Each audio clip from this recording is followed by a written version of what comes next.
semua.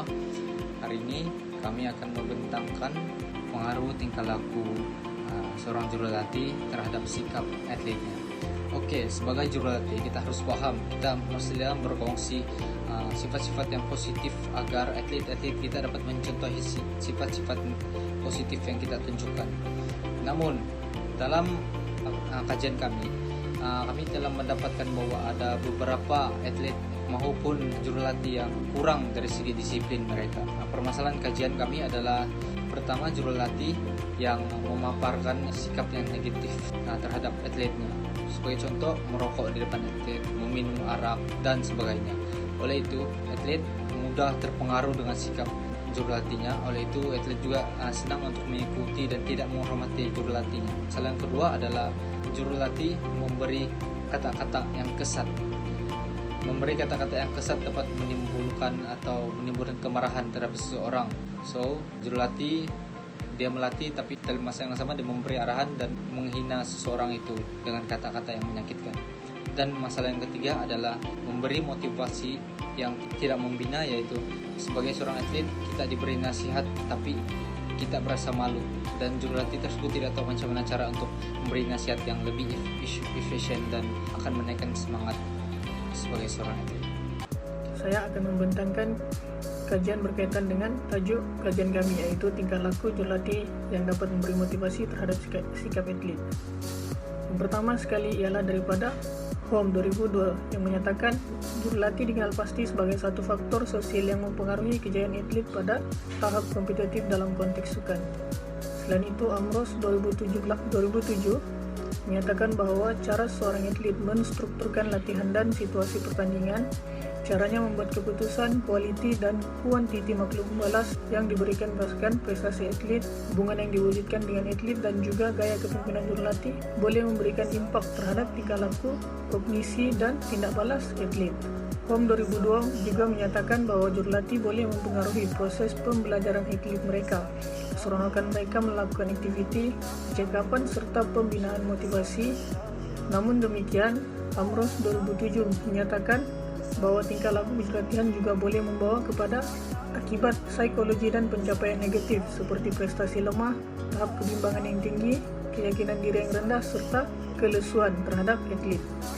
Amis 1995 menyatakan bahwa seseorang jurulatih sukan, sama ada sukan berpasukan maupun sukan individu, mempunyai kedudukan atau kuasa yang memberikan mereka hak untuk membuat keputusan yang boleh mempengaruhi keseluruhan motivasi atlet. Oleh yang demikian, berdasarkan berkaitan tingkah laku jurulatih dan motivasi atlet seperti yang dinyatakan, maka kajian ini adalah bertujuan untuk melihat perkara yang sama, yaitu corak tingkah laku kejurulatihan yang digunakan dan bagaimana ia mempengaruhi tahap motivasi atlet, serta menjawab persoalan mengenai jenis tingkah laku yang boleh meningkatkan atau menurunkan motivasi atlet yang perlu dijalankan agar masalah kejurulatihan seperti ini dapat dikenal pasti dan membolehkan jurulatih memperbaiki kelemahan dalam sesi kejurulatihan seterusnya dapat membantu meningkatkan motivasi atlet. Seterusnya kita akan pergi kepada kaedah. Kaedah yang digunakan dalam kajian yang kami lakukan menggunakan dua kaedah saja, iaitu kaedah pertama adalah analisis kandungan dokumen, dan yang kedua adalah analisis data.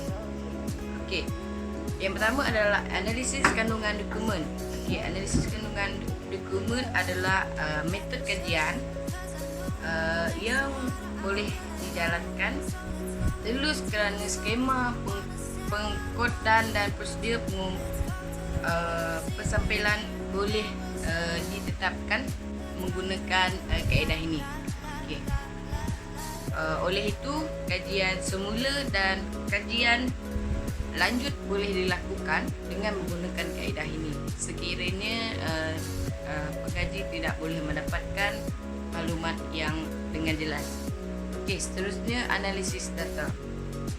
Analisis data merupakan upaya atau corak yang digunakan untuk mengolah dan menjadi informasi sehingga karakteristik data tersebut boleh dipahami dan bermanfaat solusi bagi pengkaji dan pembaca. Okey. Formula untuk menemukan tema dan merumuskan hipotesis analisis data disarankan untuk mencari data atau mengumpul data dan maklumat untuk melihat keseluruhan maklumat yang dikaji bagi merumuskan hipotesis sesuatu idea yang dikaji. Dalam aspek kejurulatihan, tingkah laku seorang jurulatih mempunyai banyak kesan langsung ke atas atlet. Kepimpinan latihan dan arahan merupakan gaya kepimpinan yang digemari oleh atlet, di mana jurulatih melatih individu dengan mengutamakan prestasi. Gaya kepimpinan ini juga adalah tingkah laku kepimpinan jurulatih yang berorientasikan tugasan.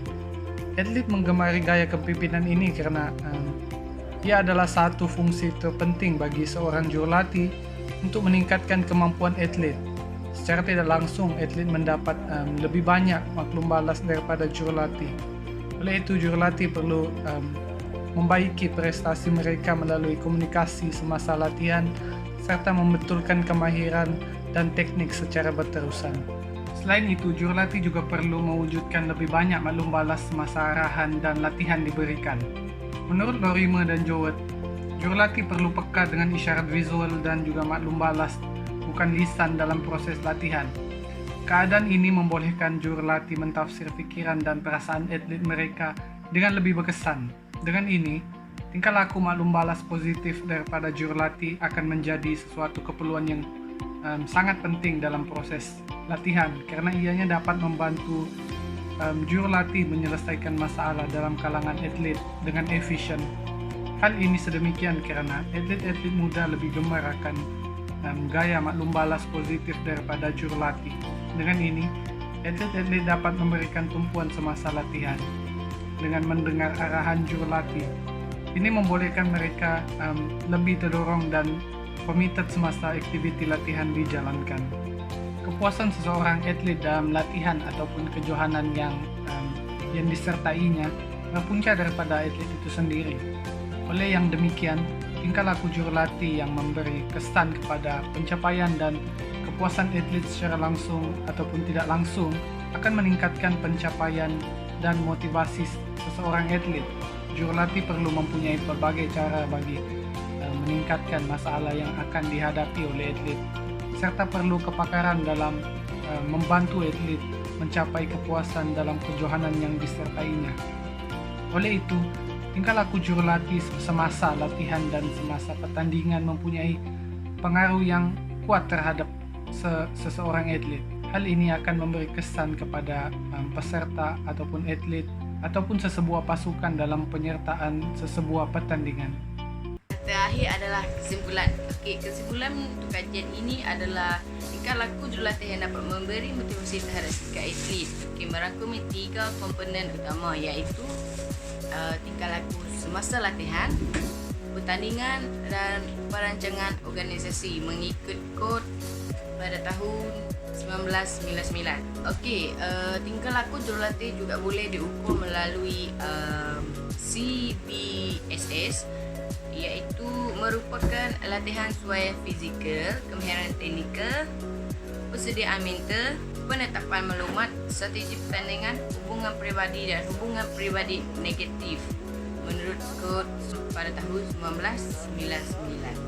Okey, jurulatih merupakan seseorang yang boleh membimbing atlet untuk meningkatkan prestasi atlet dan membantu mereka dari segi pembangunan dalam kedudukan. Dijelaskan bahawa seorang jurulatih yang mempunyai tingkah laku yang baik akan diikuti oleh atletnya, dan seseorang atlet yang mempunyai disiplin dan prestasi yang tinggi dan juga baik adalah bermula dari seorang jurulatih yang mempunyai disiplin, semangat dan berprestasi tinggi dalam sukan yang diceburi. Itu saja dari kumpulan kami. Sekian, terima kasih.